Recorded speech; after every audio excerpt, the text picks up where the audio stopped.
In the year 53 BC, Rome suffered one of the greatest military defeats in its history. A Roman army led by Marcus Lucinisu Crassus was led into the desert in present-day southern Turkey and was systematically destroyed by an army from the Parthian Empire. The defeat itself didn't radically weaken Rome, but the death of Crassus led to a chain of events that would result in the end of the Roman Republic. It was also the opening salvo in a centuries-long rivalry between Rome and Parthia that would never be definitively resolved. Learn more about the Battle of Carrhae and the role it played in the destruction of the Roman Republic on this episode of Everything Everywhere Daily.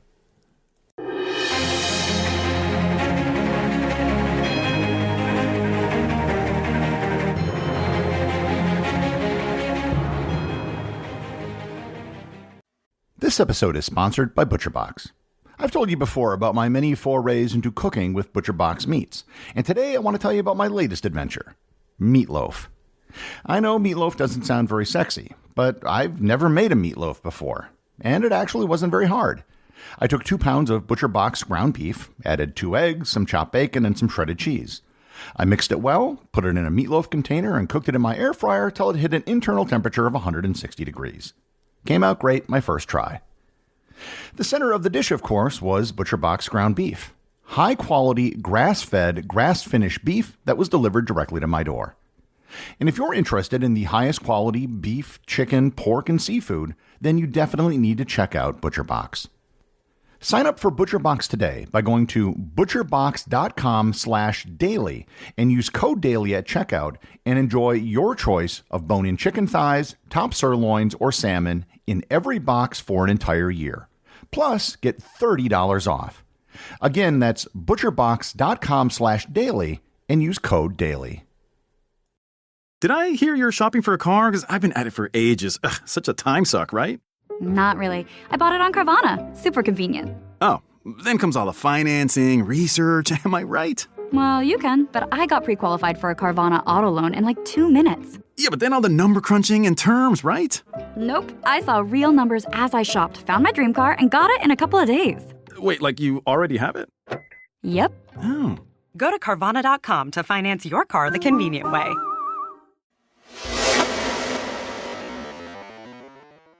In a previous episode, I provided a list of what I thought were the most important battles in history. These were battles such as Yorktown, Yarmouk, Gaugamela, Tours, and Cajamarca, where the outcome of the battle had civilizational-level implications. The winners of those battles became ascendant, and the battles were major inflection points in world history. The Battle of Carrhae was not such a battle. While Rome did suffer a humiliating defeat, the battle didn't result in the Parthians conquering Rome or the destruction of Rome itself.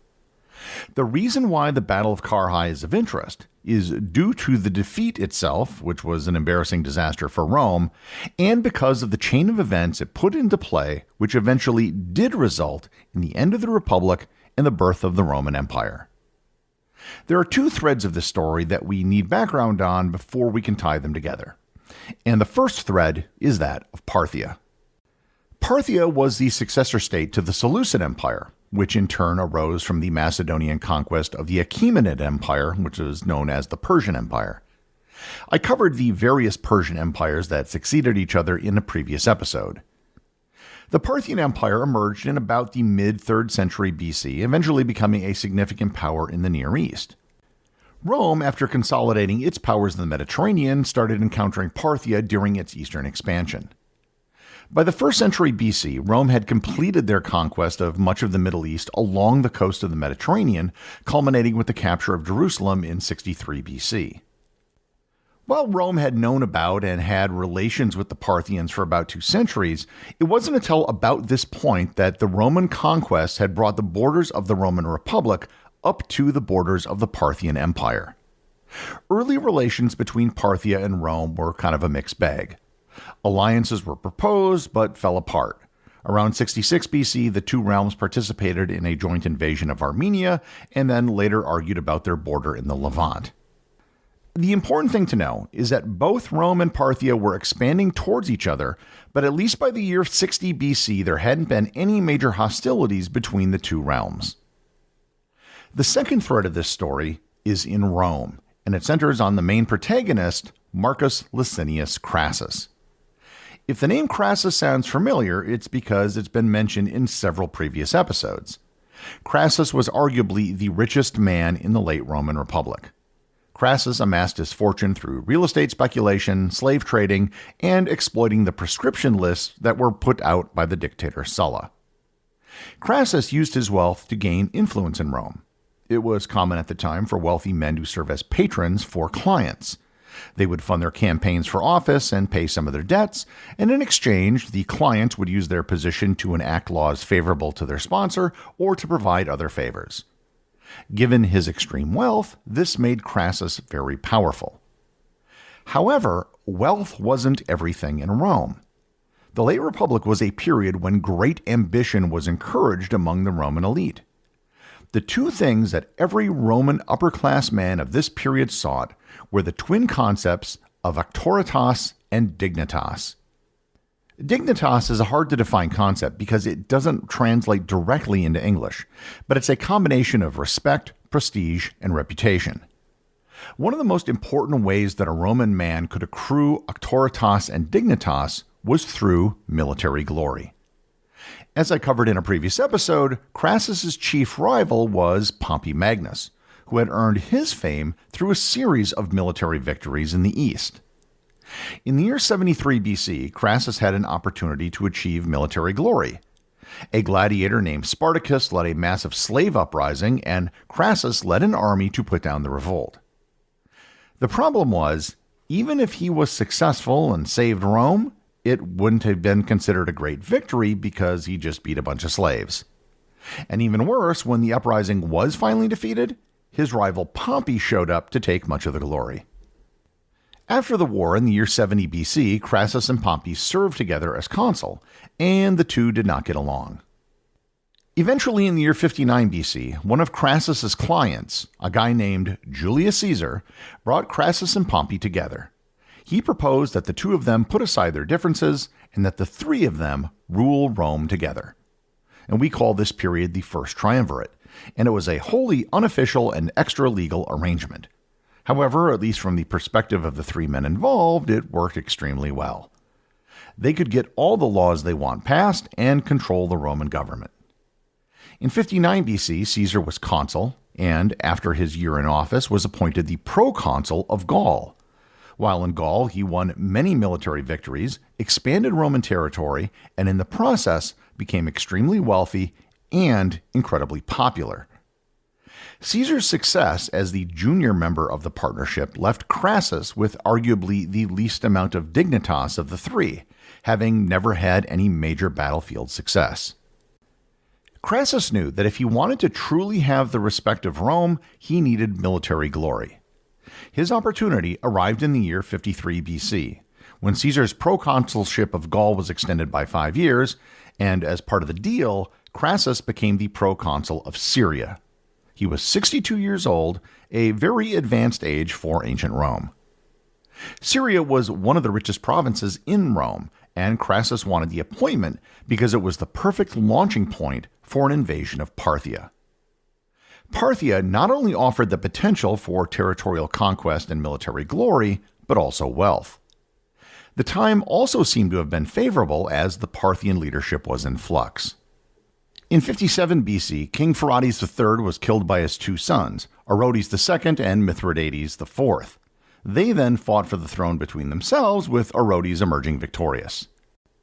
Crassus's predecessor in Syria attempted to align Rome with Mithridates to put him on the throne as a puppet ruler, but the effort was abandoned. Mithridates then tried to invade Mesopotamia on his own, but was thwarted by a Parthian commander by the name of Serena. Crassus assembled an army of approximately 43,000 men, including 35,000 heavy infantry, 4,000 cavalry, and 4,000 light infantry. His plan was to just advance into the heart of Parthia. Historians have debated how well prepared and equipped the army of Crassus was. On the one hand, all Roman legions were usually well trained. On the other hand, they were not prepared for the harsh desert climate that they would be going into, and they were not accustomed to fighting light cavalry in the form of mounted archers, which made up the majority of the Parthian army. Perhaps the biggest mistake that Crassus made was that he just assumed that the conquest would be easy. Part of his arrogance was rejecting the offer of 40,000 troops and a route into Parthia that avoided the desert by the Armenian king Artavasdes. Crassus marched his legions right into the desert, a place where Romans weren't accustomed to fighting and a place they weren't logistically prepared to enter. The Parthian commander Serena heard of the Romans entering Parthia, and he went to confront them with his army of approximately 10,000, mostly cavalry. Serena didn't engage the Romans immediately. He kept retreating, lengthening Roman supply lines, and getting the Romans into position on the plains outside of the town of Carrhae. On the day the battle took place, the Romans went into battle immediately rather than setting up camp and resting for the next day. The Parthians did what they could to intimidate the Romans by banging drums and hiding their armor under cloth. Crassus set up his men in a hollow square formation, which was unusual for the Romans as it greatly decreased their mobility. This was the first time that the Romans fought the Parthians in a major battle. The Romans were not accustomed to the Parthian style of fighting, which was almost entirely with cavalry. The Parthian light cavalry would advance and then feign a retreat, tricking the Romans into pursuing the false retreat. As the Parthians feigned retreat, they would shoot their bow backward in what became known as the Parthian shot. The immobile Roman infantry couldn't really fight back against the Parthian mounted archers, and the Roman cavalry was no match for the Parthians.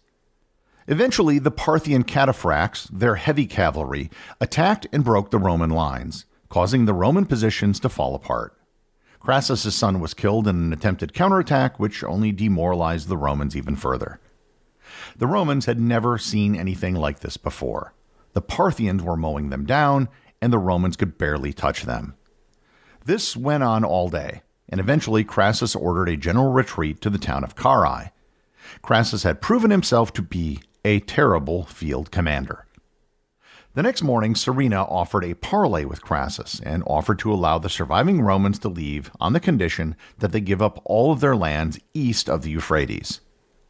Crassus initially refused to meet, but his troops threatened mutiny if he didn't, so he went to the meeting where he and all of his officers were killed. The Parthians had minimal casualties. The Romans suffered 20,000 dead, 10,000 captured, and another 10,000 managed to flee. It was one of Rome's worst military defeats at that time, perhaps second only to the Battle of Carrhae in the Second Punic War. And it wasn't just the loss of soldiers. The Parthians captured several legionary eagles, which were the golden standards that each legion carried into battle. Losing them was considered one of the greatest dishonors possible and a bad omen.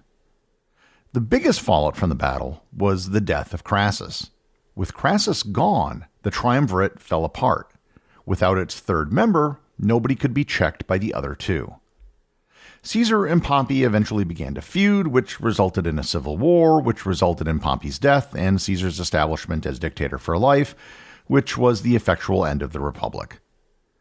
If Crassus had never gone to war, he may have survived long enough to have intervened in the attempts to bring Caesar to trial, which was the cause of the Civil War. Without the Civil War, the Republic would have survived in some form, and the Roman Empire would never have arisen, at least in the way it did. The Battle of Carrhae also began centuries of conflict between Rome and Parthia. Before Caesar was assassinated, he was preparing to go to Parthia to restore Roman honor and retrieve the lost legionary standards. While that never happened, Parthia remained the foil to Rome for years. Rome was never able to decisively defeat them, and the Parthian Empire served as the limit of Roman influence in the east. In the generation after Carrhae, Parthia tried to unsuccessfully invade Rome in 40 BC, and Mark Antony tried unsuccessfully to invade Parthia in 36 BC. Before I end, I should address one legend about this battle. Later on, a story began to spread that Crassus had actually been captured. Mocking his greed and his thirst for wealth, the Parthians supposedly executed him by pouring molten gold down his throat. There is no record of this in any of the recorded histories of the battle, and it appears to have been made up well after the battle took place. That being said, this story was the basis for the death of Viserys Targaryen in the Game of Thrones. The Battle of Carrhae was a major humiliating defeat for the Romans.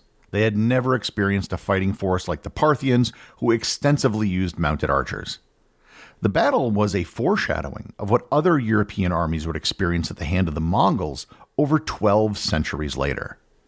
Most importantly, however, it began a series of events that changed the history of Rome and, as a result, the entire Western world. The executive producer of Everything Everywhere Daily is Charles Daniel. The associate producers are Benji Long and Cameron Keever. I want to give a big shout out to everyone who supports the show over on Patreon, including the show's producers. Your support helps me put out a show every single day. And also, Patreon is currently the only place where Everything Everywhere Daily merchandise is available to the top tier of supporters. If you'd like to talk to other listeners of the show and members of the Completionist Club, you can join the Everything Everywhere Daily Facebook group or Discord server. Links to everything are in the show notes.